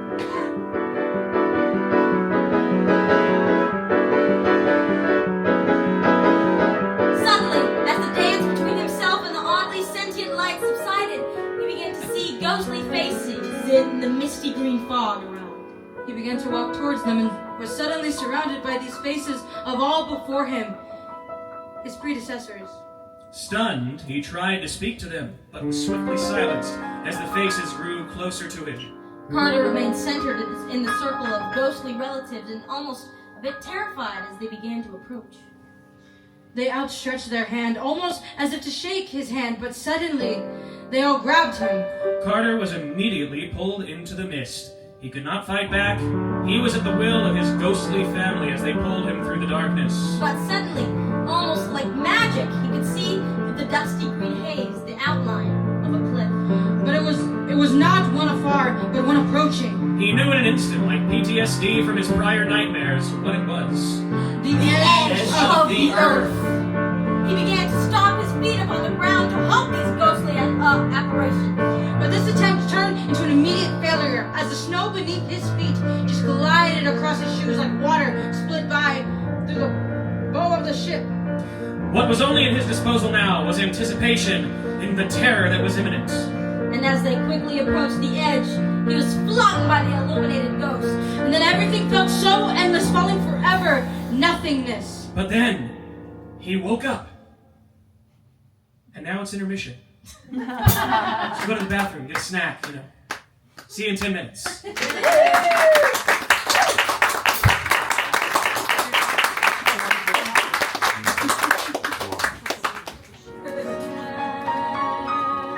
Okay, wait, we're falling off the earth now?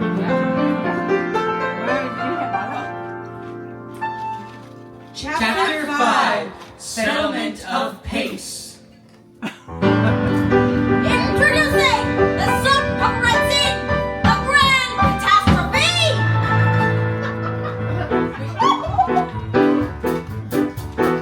We are so sorry that you crashed here. We all express our sincere condolences. Don't be afraid, there's not a single thing to fear. So write up the band and let's say our grievances, even though we don't know what to say.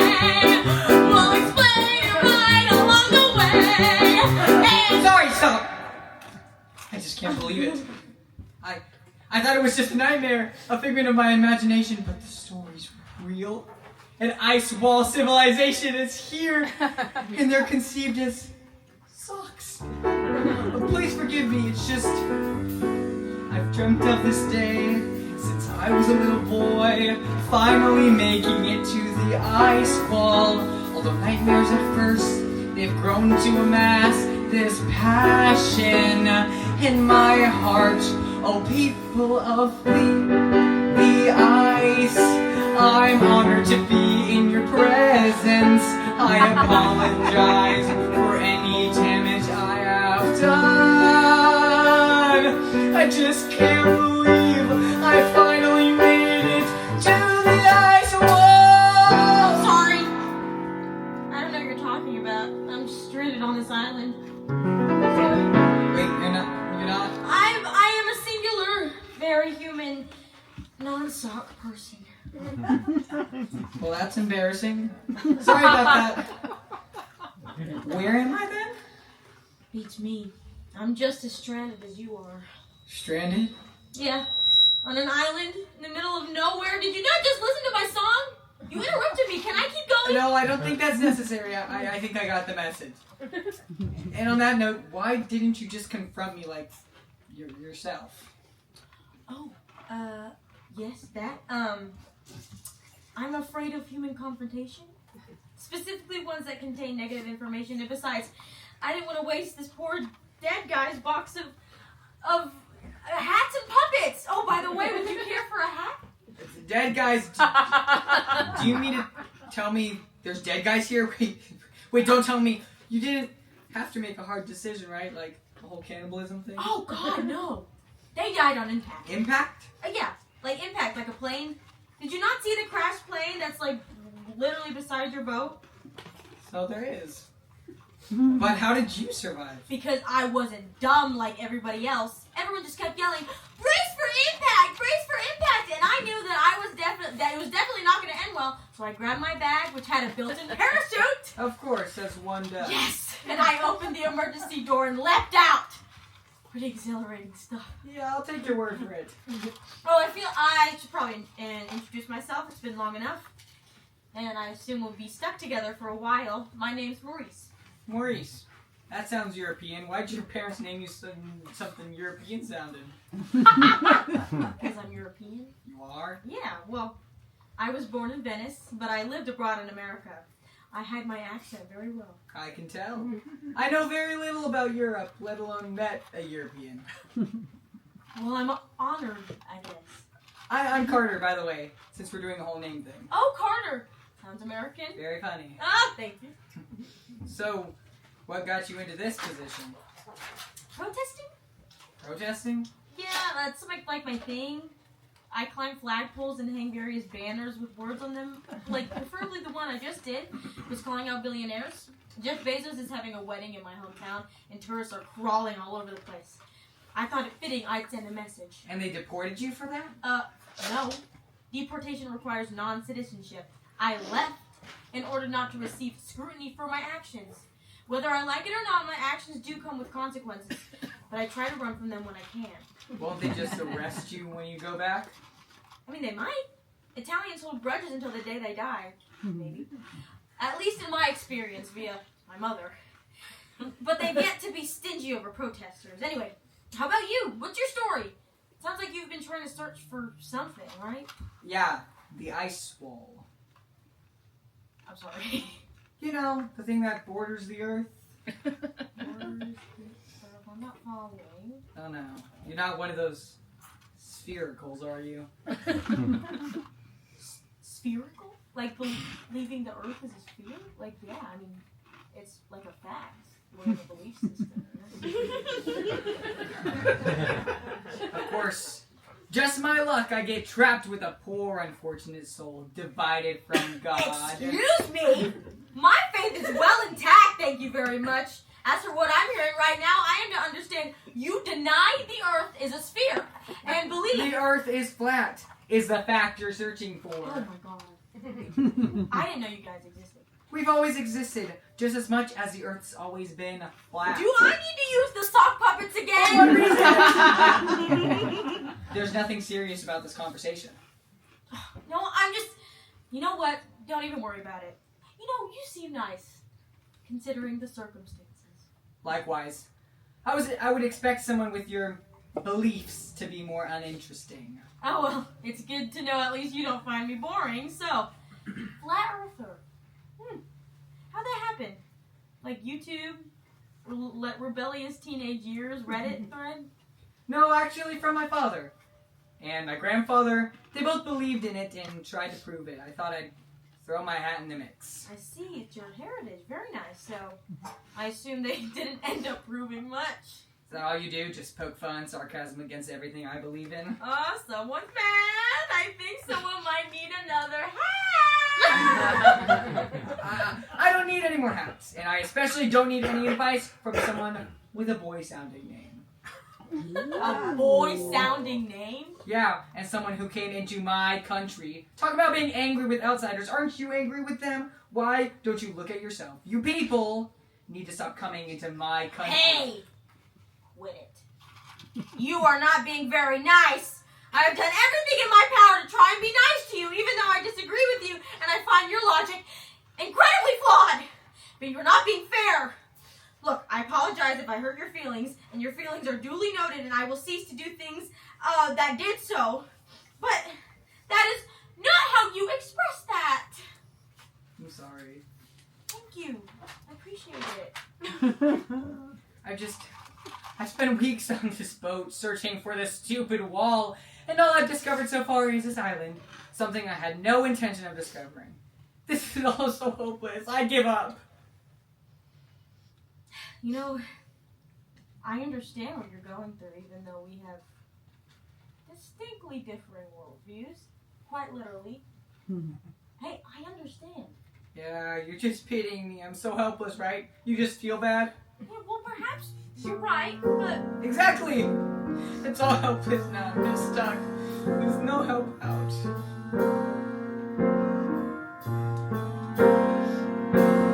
When I was 8 or 9 years old, I had a dream. I said, girl, you'll move to America and find something that holds your life together. So about 10 or 9 years pass, and it's my birthday, my 18th birthday.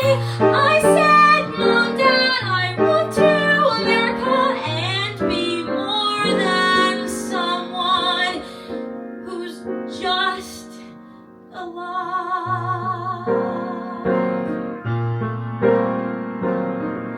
About 2 months following my speech, I moved to America and got hired for a job.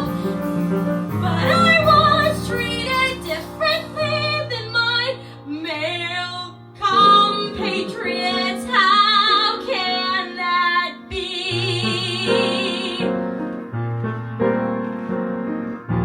So I knew I had to quit and make a difference. So I attended for protest and climbed my first pole. Never felt so free, but I spent the night in jail.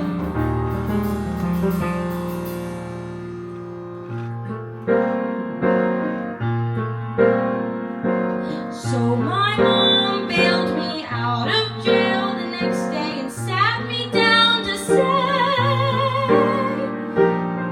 your dreams will not get you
immediately agreed when Maurice was on the game. They worked day and night, cutting trees, crafting hammers from stones, a real bare-bones rendition of carpentry and engineering, all culminating into only 3 days of work.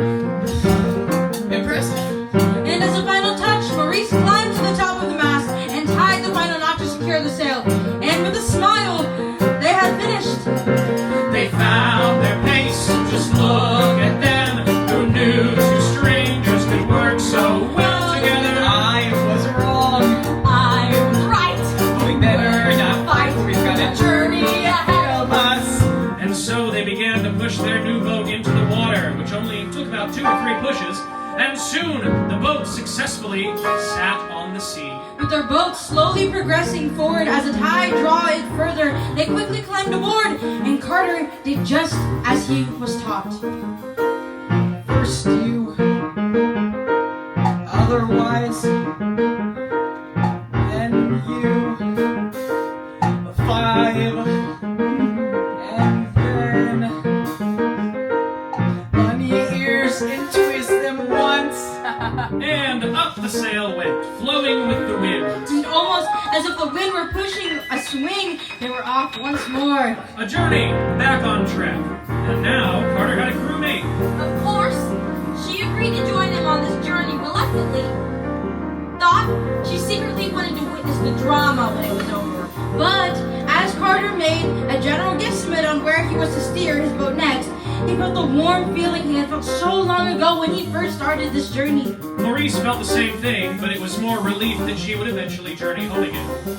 Everything was right, everything was calm, and the world never felt more alive for the two than today. Chapter 5. The Journey's End.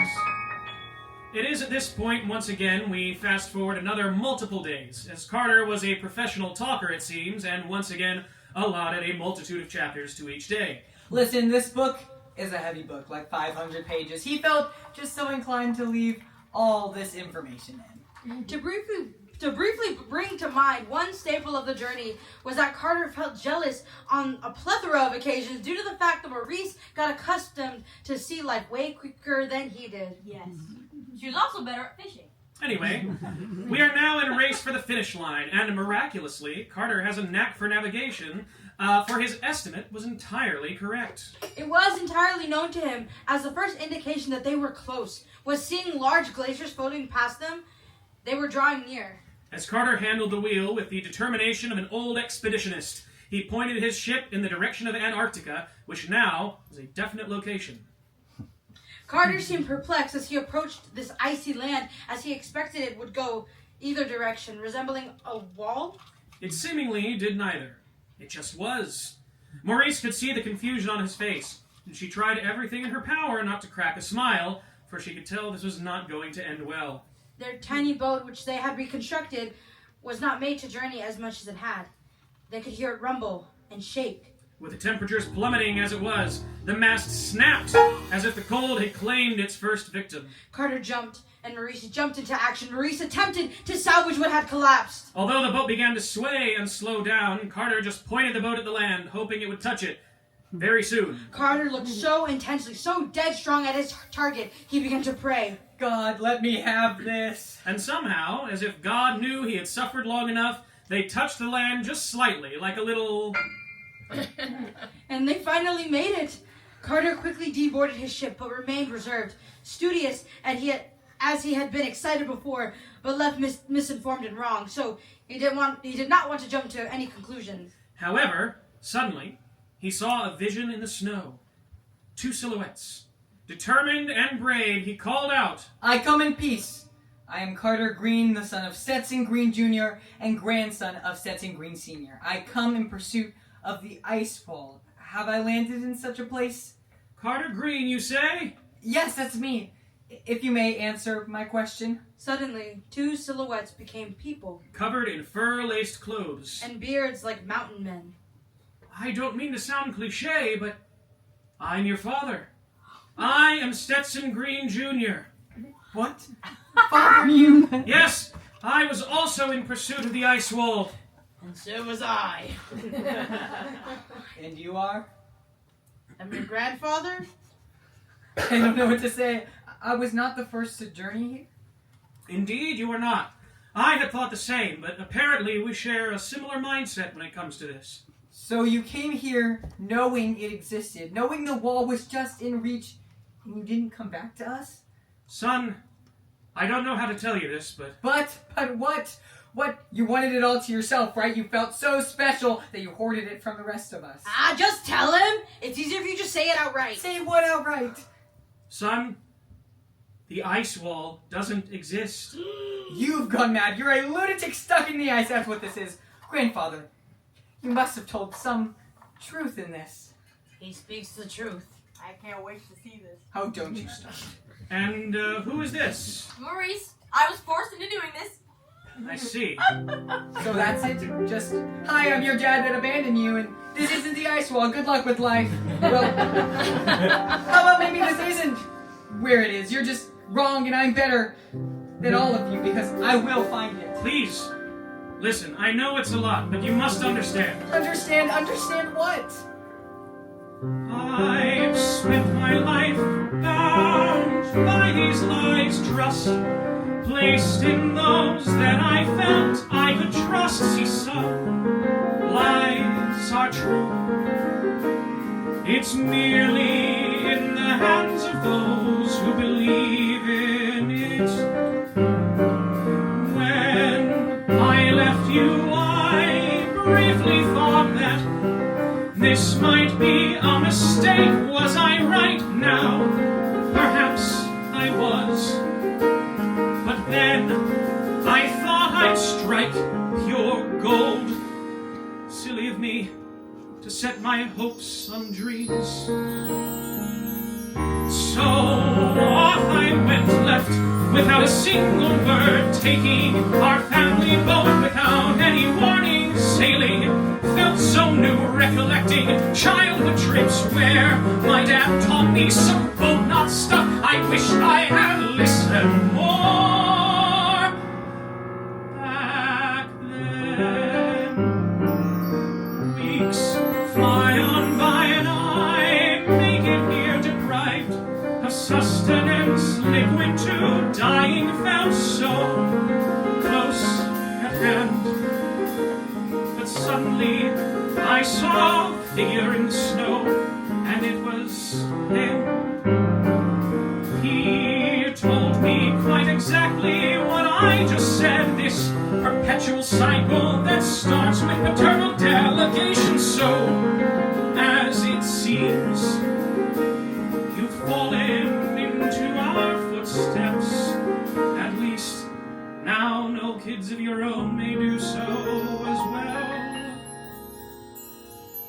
I'm sorry, my dear son, please forgive me, for as I'm sure you know, some lies can be so true to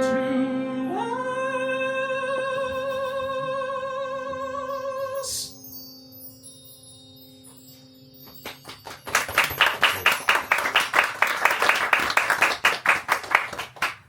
Being the one that started this, I feel responsible for it, and child, I wish I had rectified this mistake, I really do. And if it's any consolation, I feel the same.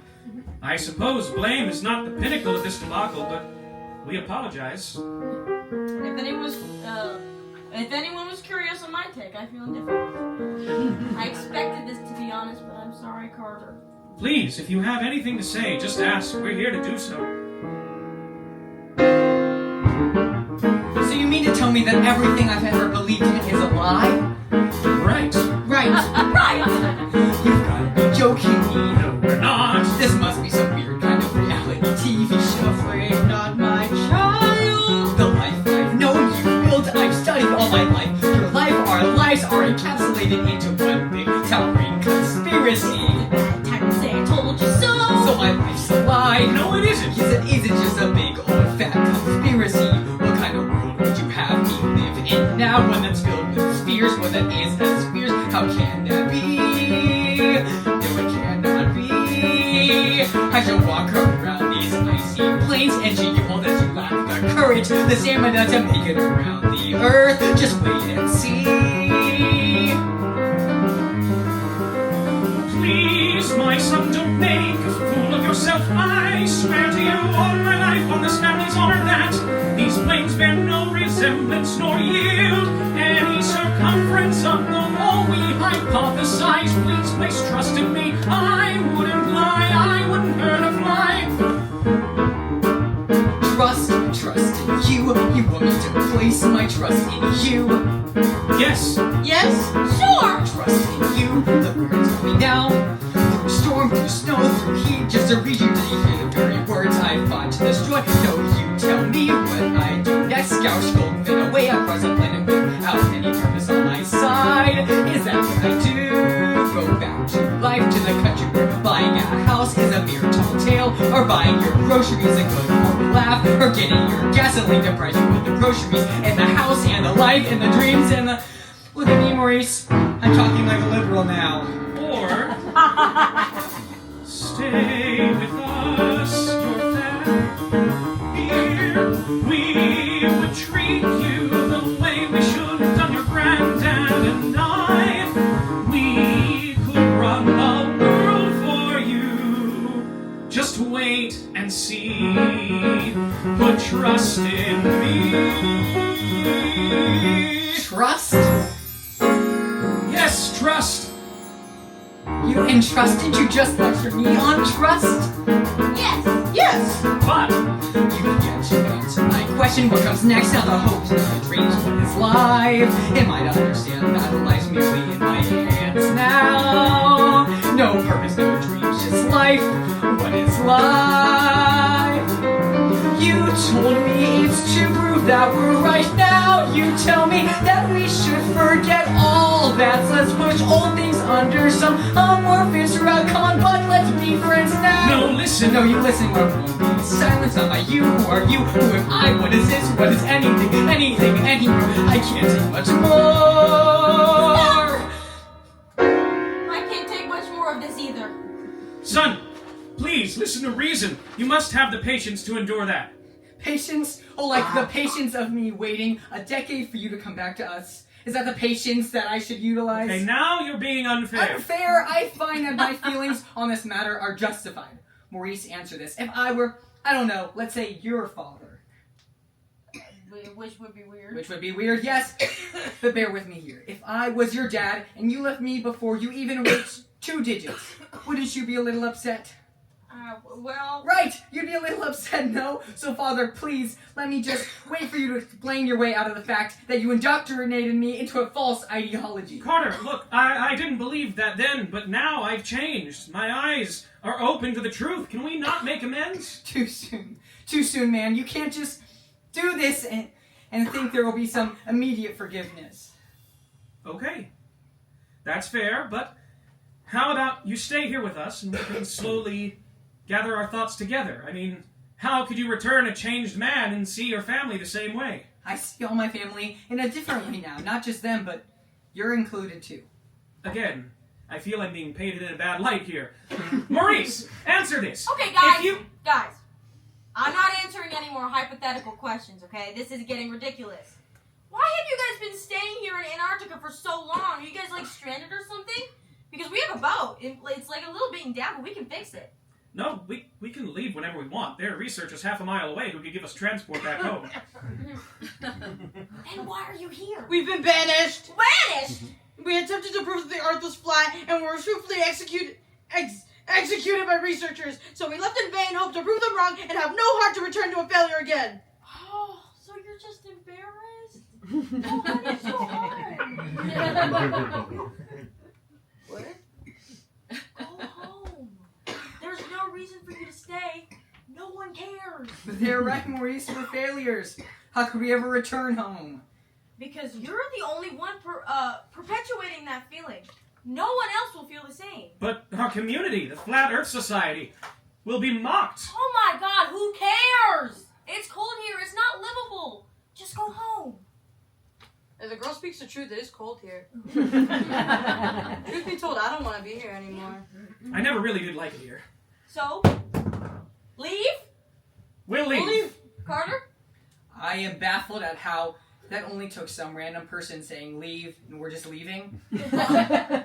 I'll be the first to say, if we're all leaving, I'm not staying here. Good. Then let's go.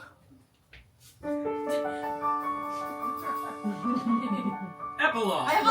The story ends abruptly. We hate to be the ones to relay this information to you. But there is no epilogue for the characters that you saw this evening. Besides a few details that we have. The family in and of itself returned to their residence in Surville, Oklahoma, only to be shunned by the Flat Earth community, but embraced by their own family. So, in a sense, the ending they needed, and perhaps the life they always should have been. As for Maurice, she disappeared after Antarctica, and we could find no trace of her anywhere since this incident. It's almost as if she vanished from Earth entirely after this, but who knows? That is a story for only the theorists among us to concoct. But we must confess we did not receive this information from the source of Carter Green himself, as he died right before he could finish his autobiography. Leaving it at Antarctica. And a story only completed in your imagination. It's almost as if the god of Carter's story ran out of time to finish it. But, alas, with that story at an end, we must conclude ours. For without our flat earther, we are bereft of a narratively driven context, therefore leaving us with our conclusion. So, it is entirely upon yourselves to answer our thesis. Could you relate with a flat earther or not? As for us, who knows? Maybe as humans are all going through a similar story. We just don't know it yet. Have a good night, everyone, and read a little more often.